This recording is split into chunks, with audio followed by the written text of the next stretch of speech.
Hanover for my 50th reunion. This is a view of the inn, Hanover Inn, and now we're going to sweep onto the Dartmouth Green, where they're setting up for graduation Sunday.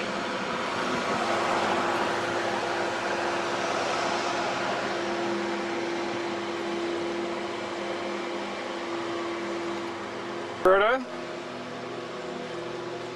Wave for Berta. And here's the Hood Museum of Art, which we'll be visiting tomorrow or Sunday.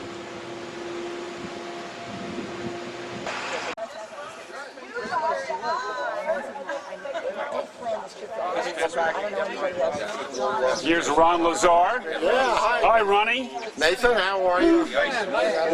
We'll look forward to seeing you. I know. All 5 hours of the camera. I'm sure you won't mind watching all 5 hours. Yeah, I won't, but I know a lot of people who would. You're right. Lillian is working. Here's Bill Vitalis. Oh, okay. And his wife. She's on my. Oh, I think so. Right. Particularly. Right. These two are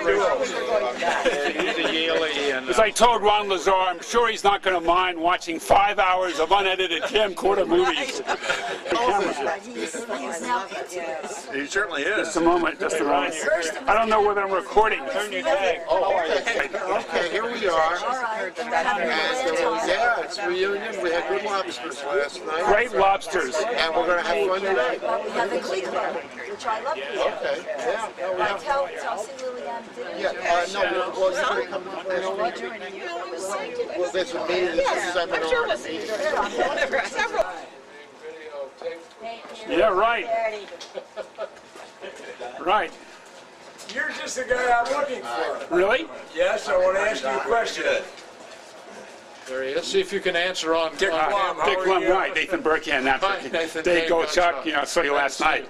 Yeah, we sat at the same lobster What's the question? table.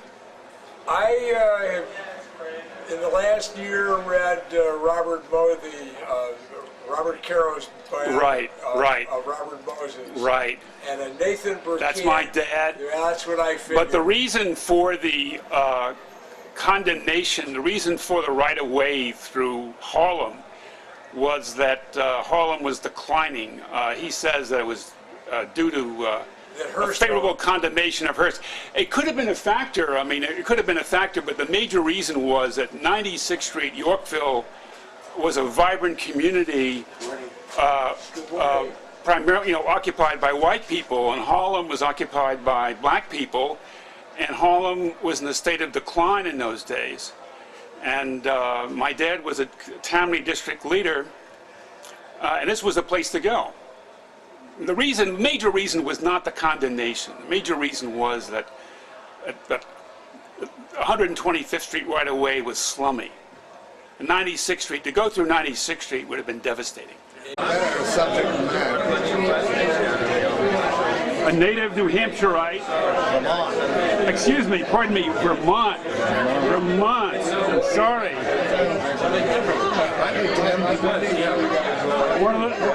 One of the stalwarts of the class of 1953. Still surviving Maine. Still surviving. We've been there 2 years. Well, even I got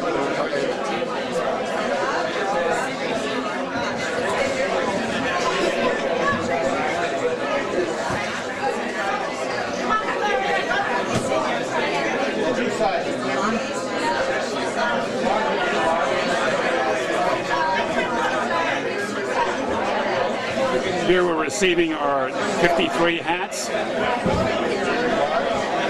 People are trying them on for size.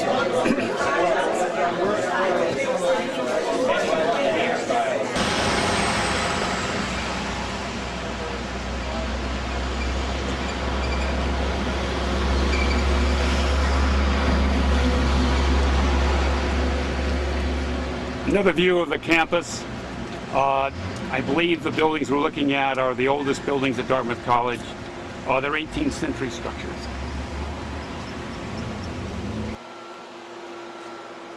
This is the Dartmouth Green, the central Dartmouth campus. I just don't remember all the buildings.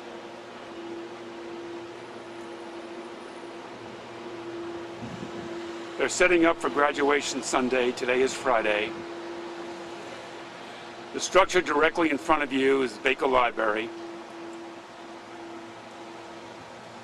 And the building with pillars is Webster Hall. Bernie? Bernie, good to see you. I know that you'll enjoy watching 5 hours of unedited videotape. You'll be there every single minute. Good. This is Al Miller, who I haven't seen in 50 years. Great. Hasn't changed that much. Thank you. Neither has Warren Fisher, You're my right. roommate first year. But where's Tim Reed? He's here. Have you seen Tim? I am. I did. Of Perrysburg, Ohio. Pardon? Of Perrysburg, Ohio. Tim, of Tim now lives in Perrysburg, Ohio. Perrysburg, Ohio? Yeah, it's a real. Nathan doesn't know where that is. Oh, it's Ginger. gotta go there. He's from New York City. They don't know anything west of New York. Of the Close to Toledo. Close to Toledo? That's not saying a lot. Ginger, you haven't helped him. I'm pressing. It's recording. Here we are, Ginger. There you go. Very famous people. Okay, and I stop. Just press this one. I'm pressing it. Is it supposed to be taking a picture? Bob is the handsomest man in the class, looks like a movie star. And I hate to tell some of our classmates he's wearing his original 1953 jacket. And here's the coffee holes proof. Pardon? I know. And Tony, too. Tony Frank's got his. Oh, really? In his worst shape. Really? Anyway. I saved it just for this one purpose. His handling of Latin is better than mine. In fact, I'll make a couple of comments. I've taken some liberties with how actually that citation reads. One of those is that when I hold my finger up, it means I am giving the quotation in English, not in Latin.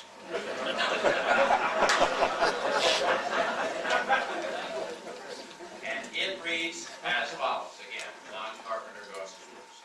Dr. Francis Anthony Lesperance, physician, businessman, athlete, inventor, educator, humanitarian, author, entrepreneur, leader, and husband of the former Ellen Victoria Saxon and the father of 3 talented children. In a class of stars, you shine out as one of the most brilliant of the acclaimed class of 1953. The famous phrase, where there is a will, there is a way, clearly describes your life. In everything you have done, you have had the will and have found a way, a unique way to fulfill it. Another translation of that Latin phrase is equally appropriate. I'll either find a way or make one. You are one of an elite few who have done both. Raised in Northampton, Mass., you entered famed Deerfield Academy, where you were thespian, leader, musician, and athlete. When you graduated from Deerfield, you were admonished to be, quote, worthy of your heritage, end quote. That the Academy was satisfied that you lived up to that goal is attested by the fact that you were elected a trustee and then awarded the institution's highest reward, its, quote, Heritage Award. Your 4 years at Dartmouth were simply an acceleration of the success you enjoyed at Deerfield.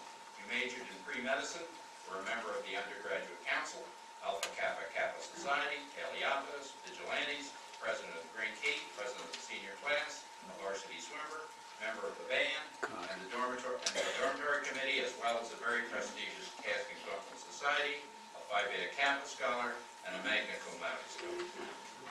We are especially proud that you were chosen to present the legendary cane to the sitting president of the United States, Dwight David Eisenhower, at our graduation. Following the Dartmouth and Harvard medical schools, you launched a career in medicine that is unmatched anywhere. Fine, and you were the first to use argon lasers on human beings. Your remarkable discoveries into the use of laser in ocular therapy earned you at least 17 patents and numerous prestigious awards. Of course, you have published 8 important books and well over 120 highly regarded articles. For years, you have served as the professor of clinical ophthalmology for the Columbia College of Physicians and Surgeons, proving the validity of that famous Latin maxim, we learn by teaching. Add to this the fact that you founded a NASDAQ-listed company, which was the first excimer laser company to gain approval by the FDA, and we see a classmate beyond a shadow of a doubt that, as Robert Frost wrote, he had and still has, quote, miles to go before he sleeps. Perhaps the highest accolade we can pay you is that you brought the magic of the sight of life to help those who needed it regardless of circumstances. Thus it is with the greatest pleasure and enormous respect that we present you with the 2003 Dartmouth College Class of 1953 Award and hope that you will cherish it as a lasting memory of this moment and as a sincere tribute by your classmates to a life well lived, but more importantly as tangible proof of the great respect and abiding love that you have earned from all of us. We are proud and honored to recognize you as a classmate and to invest you with the 2003 Dartmouth College Class of 1953 Award. Congratulations.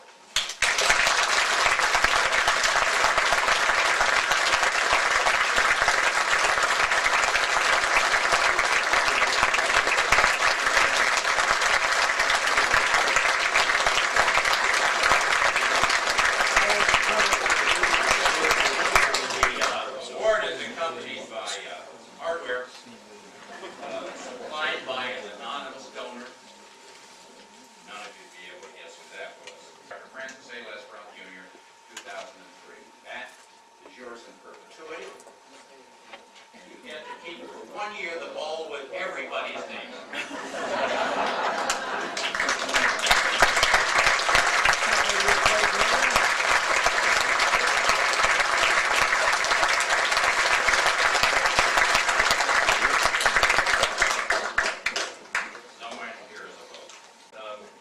It's fantastic to be here, and I'd like to thank Chuck for speaking all the very, very interesting words. That I haven't heard many of these things that that were put together by Don in the citation. I mean, that's wow. If I die now. Waited.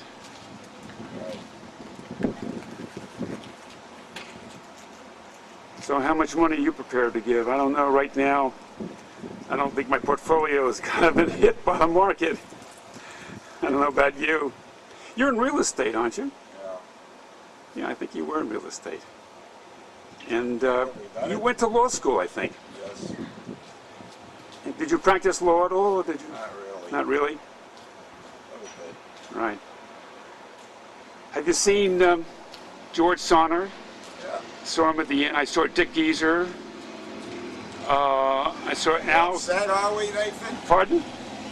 That's it. Okay. We're about the same. We're about the same. Check with the front desk. I mean, it's a Is that right?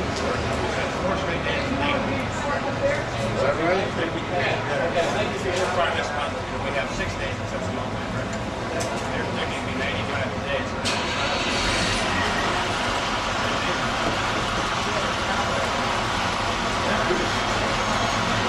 It's awesome. Like, it's awesome, for example, the Wang Center is like, what, $60, $50 per seat? I mean, The town of Hanover.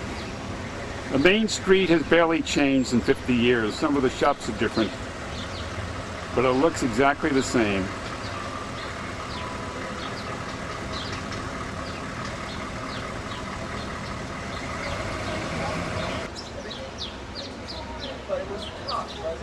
This is the west side of Main Street. Again, the shops are barely changed. It looks the same.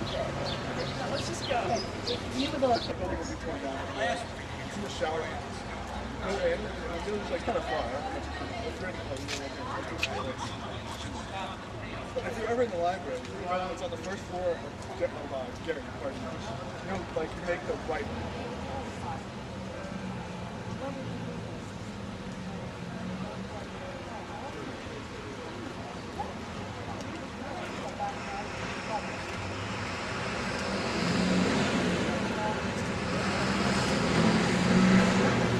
It's all because my wife fits. cut off my donut supply.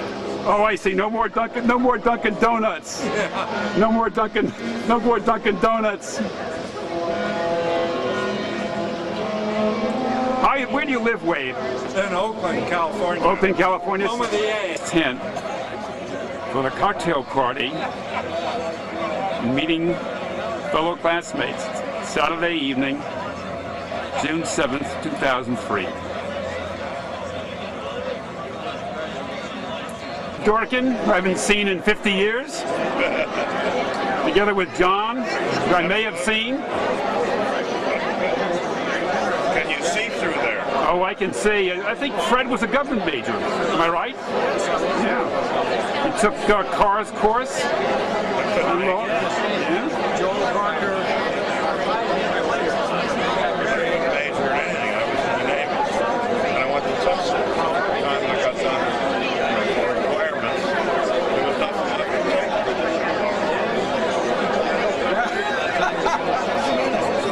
10 years ago, this July 1st, I retired July 78. I worked in New York City government for 30 years. I was in private practice before then. And I got involved with politics. New York. Ran a few campaigns. You must have done you retired in 1978. No, excuse me. I'm sorry, I'm wrong. 1998. Oh, all right. That's a little better. I must say, politics are better, more remunerative than I thought. No, 1998. Number 4, Tim. No. Yeah, Tim and I.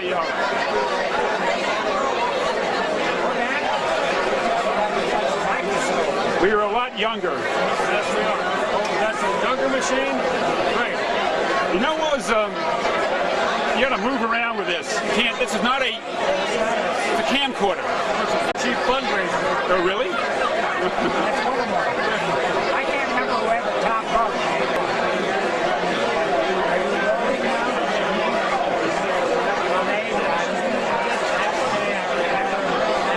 Pardon?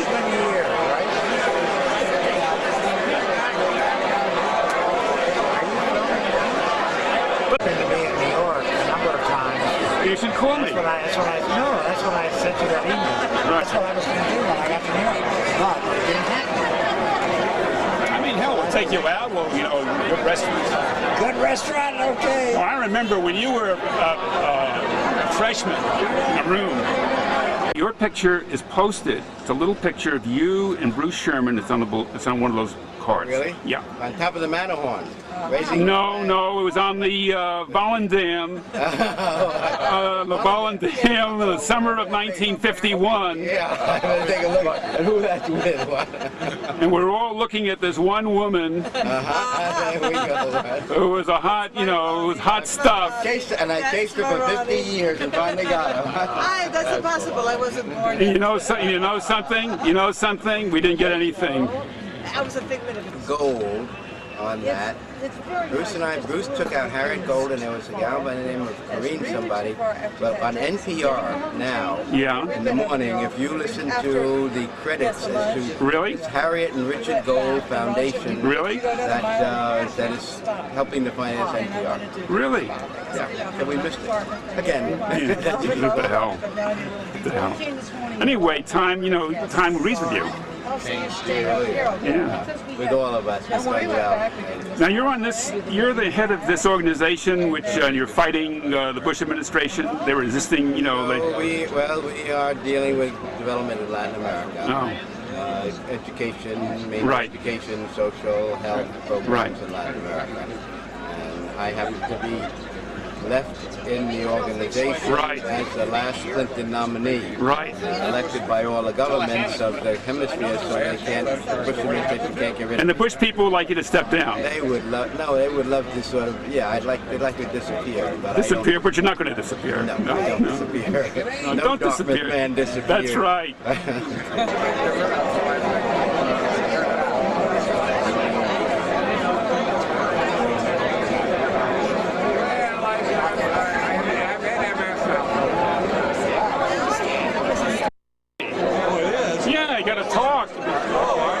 It's not not, you know, it's not, you gotta talk about Dartmouth. You don't have to hold each other because it's not a photograph. All right. I've seen you in a while.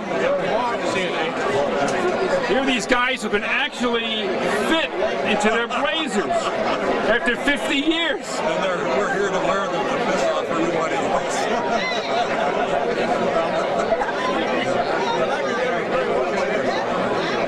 I have one son. You have a wife too? I have a wife and a son. Oh, that's she's at the Metropolitan Museum. Yeah, right.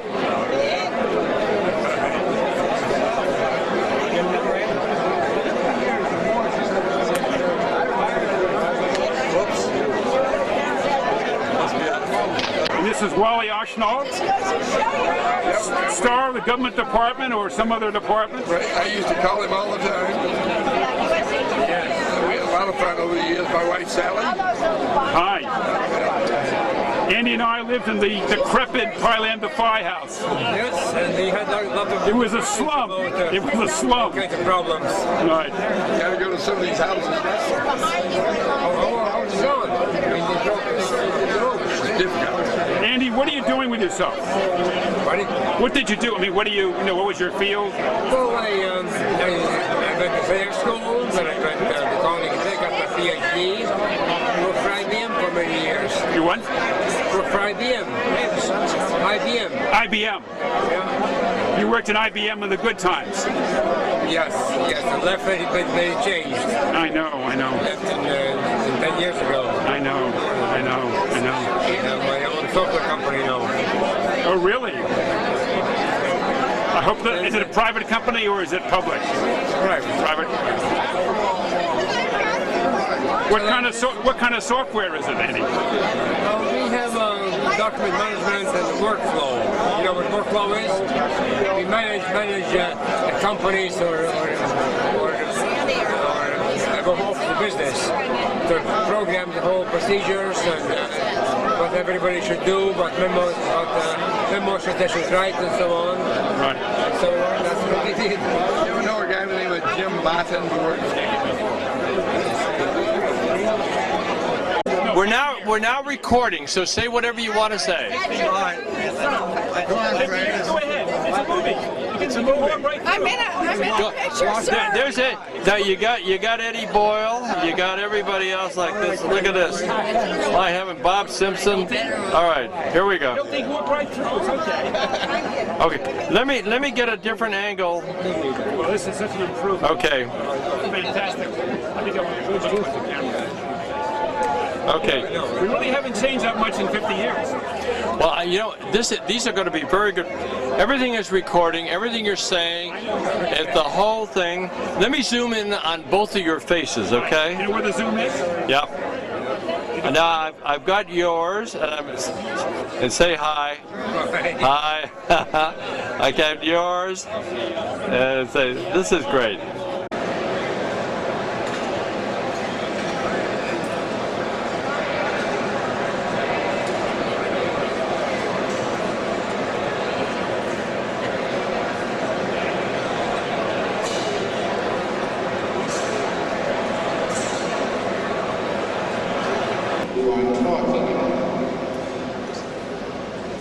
I'm talking about the man. The man who has made this place more individual and the single than any other man in this class history. The name of that man is Donald Parker Goss.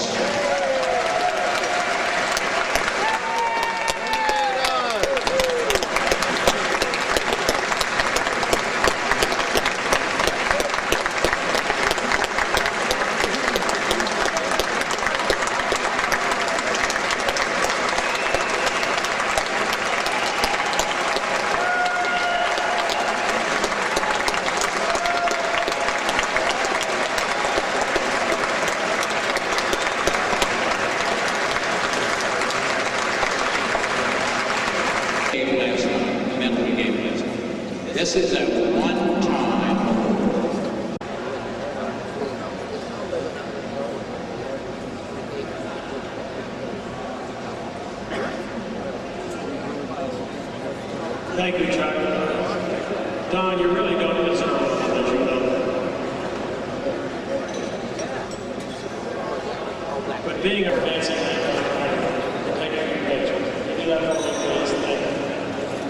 congratulations, Don. You are something else.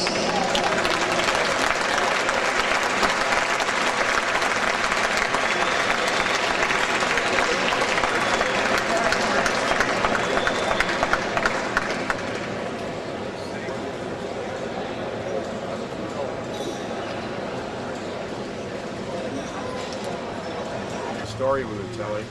And Right. You said we were looking good.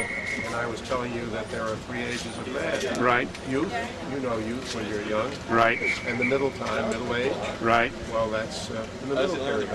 And then there's, you're looking good. Right.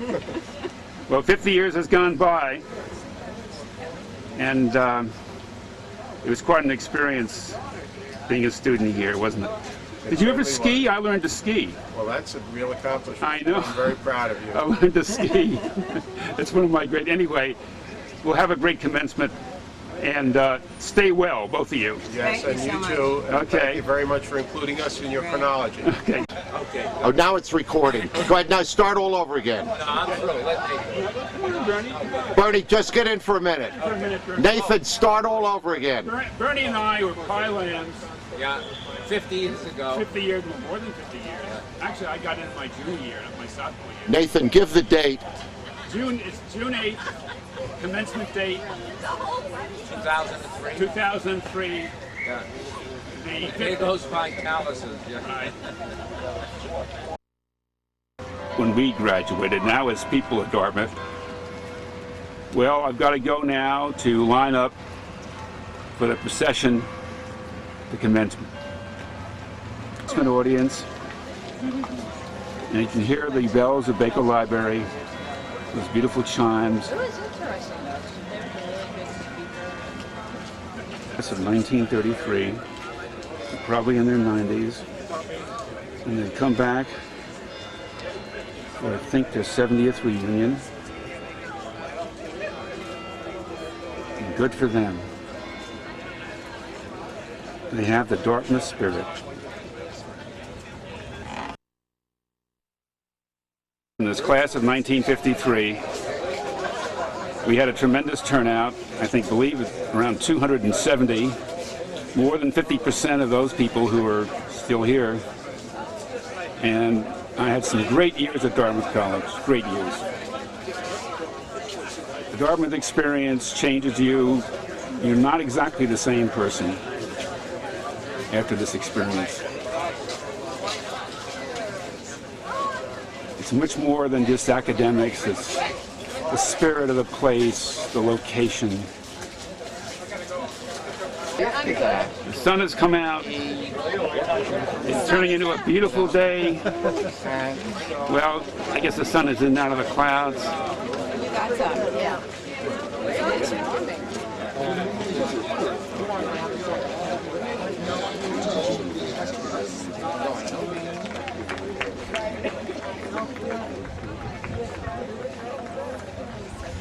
I guess these chairs are reserved. Darn right. First time that's happened since great issues.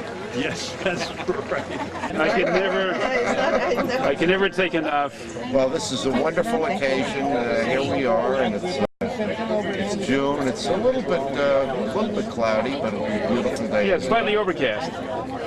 Ronnie Lazar can do this ready to speak anytime, I have so much fun. I got to tell you. Oh dear. So Ed came all the way from Hawaii, right? Hawaii, yeah, that's all set out there. Hawaii. Gee, they didn't make it. I don't know why. Oh, that's such a shame. He's always been the most enthusiastic. I know that. In the last couple of years, it's not really been very... It's not behind his heart there. I know. I know they went through a break last winter.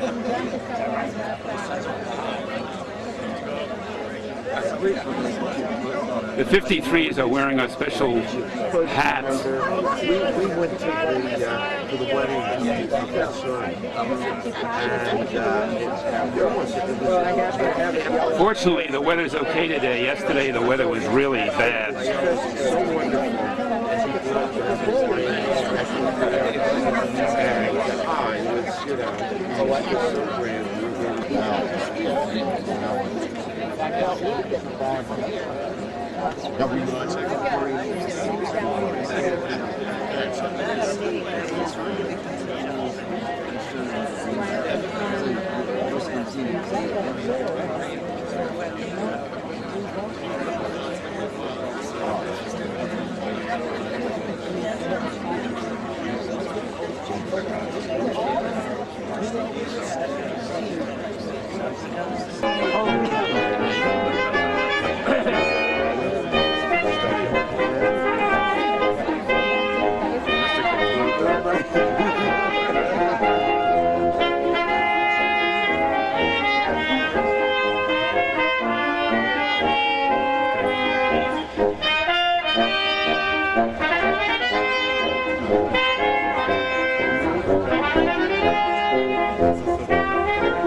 Noted author and commencement speaker, David McCullough.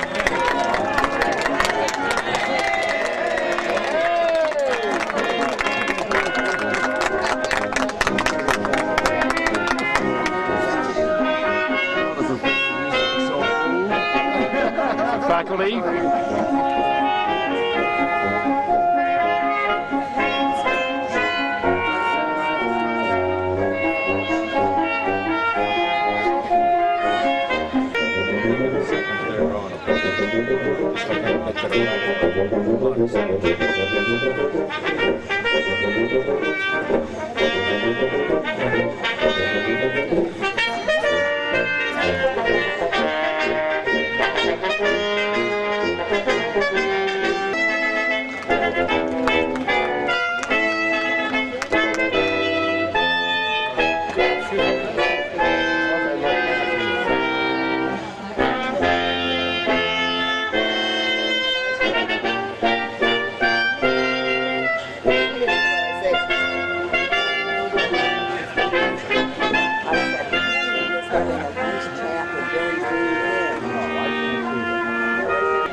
Well, during my day, nobody graduated in sandals or bare feet.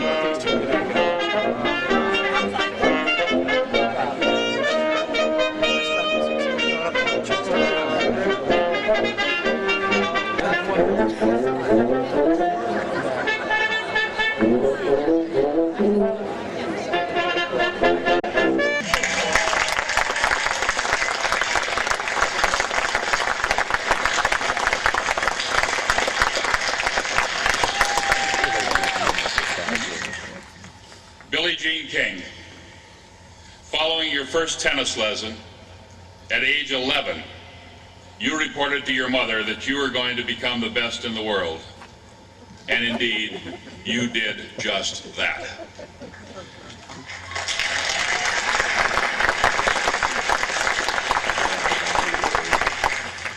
You won the Wimbledon doubles tournament as a 17-year-old, and just 2 years later won the U.S. Open and Wimbledon singles, doubles, and mixed doubles. You went on to be ranked #1 in the world and to win every Grand Slam title. But being the best was never enough. You broke the barriers that impeded women's tennis and women athletes.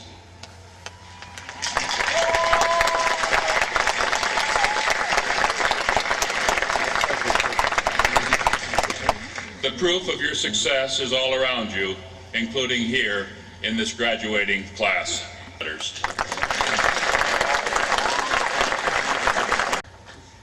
Mr. President, for the degree Doctor of Laws, Frederick B. Whittemore, class of 1953.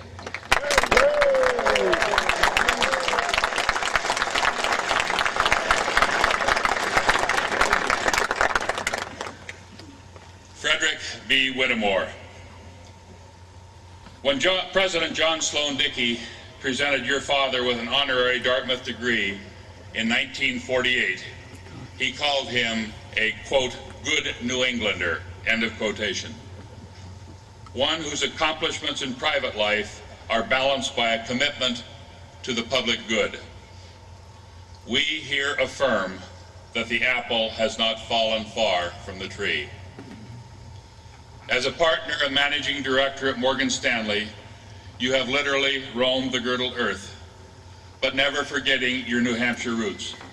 The University of New Hampshire, Kimball Union Academy, and Dartmouth College and its Tuck School are among the Granite State beneficiaries of your generosity, your time and energy, your good advice. Generations of Whittemores have marched across Dartmouth's commencement stage to receive a degree. No president, however, has taken greater pleasure in bestowing that recognition than I now take from this moment.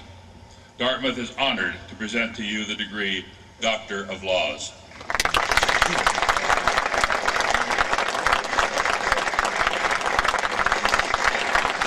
Trustees, distinguished faculty, eminent honorees, members of the Dartmouth class of 2003.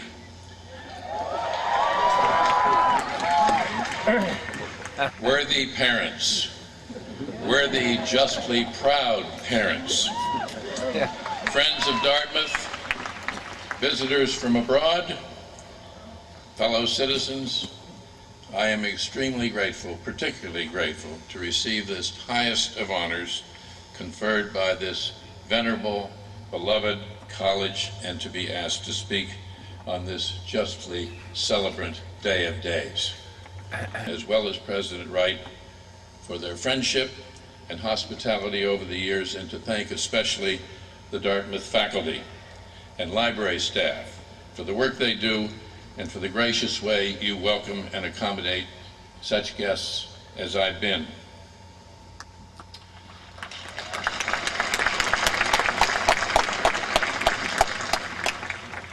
So here we are, Sunday, June 8th, 2003. Here we are, as Thornton Wilder might have set the scene, in Hanover, New Hampshire, latitude 43 degrees, 42 minutes, longitude 72 degrees, 17 minutes. Here we are on this now glorious social affections and generous sentiments among the people. This being necessary, wrote John Adams, for the preservation of their rights and liberties. A system whereby the people govern themselves will not work, he was saying, unless the people are educated. Here in New Hampshire, the people so admired what Adams had written that they adopted the same clause almost without change for their Constitution. Nowhere in America have institutions of education, schools, academies, colleges, universities flourished for so long, or in such numbers, or with higher standards than in New England, and to the immeasurable benefit of the nation. It's with this in mind, in this setting, that I would like to address the subject of teachers and teaching. The focus of our efforts ought to be in the schools, at what particular stage in the process, I would concentrate on grade school, and especially the 4th, 5th, and 6th grade levels, when those young minds are like sponges. We all know that children of that age can learn foreign languages far faster than we can, faster by far than in later life, but they can learn anything faster. And furthermore, they want to learn. So let us teach them, inspire them, give them imaginative, generous-spirited, warm-hearted, educated teachers, and the rest will follow. Commencements, I offer a few words of advice to take as you will.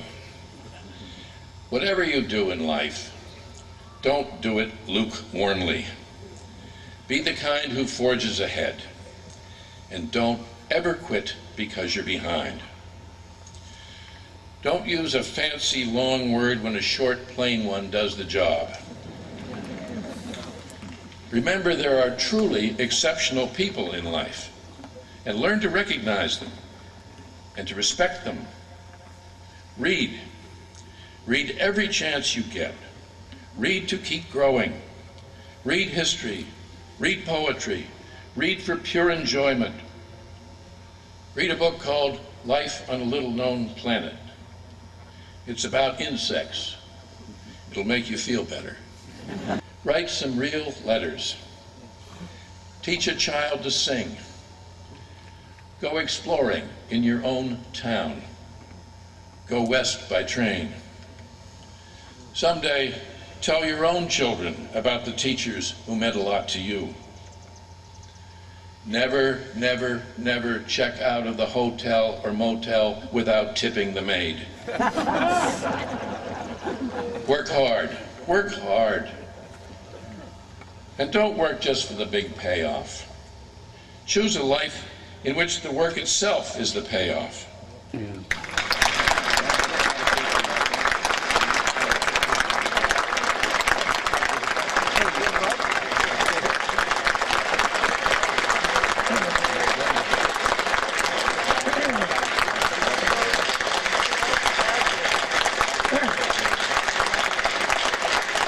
Also like to take this opportunity to ask all of you to join me in welcoming back this day the 70th, the 65th, and the 50th reunion classes, the classes of 1933, 1938, and 1953. Welcome back.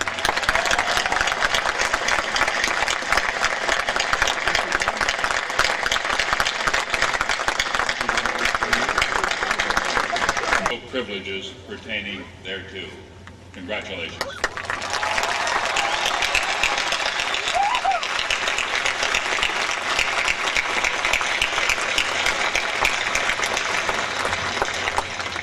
Will the first two rows of seniors in the inside sections only remain standing, and the rest of the rows please be seated until their turn. Elise Marie Gaynor.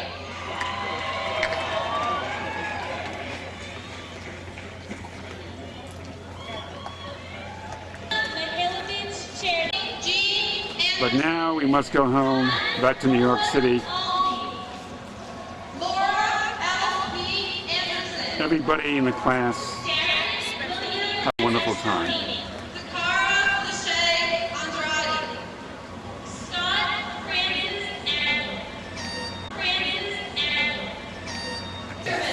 He wants you to talk to.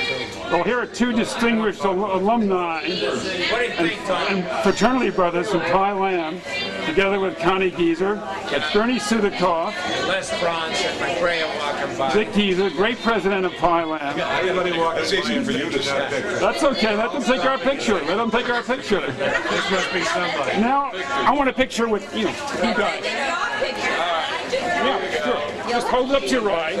I got to go back further. You got to get in closer, guys. Some fellow just stopped us.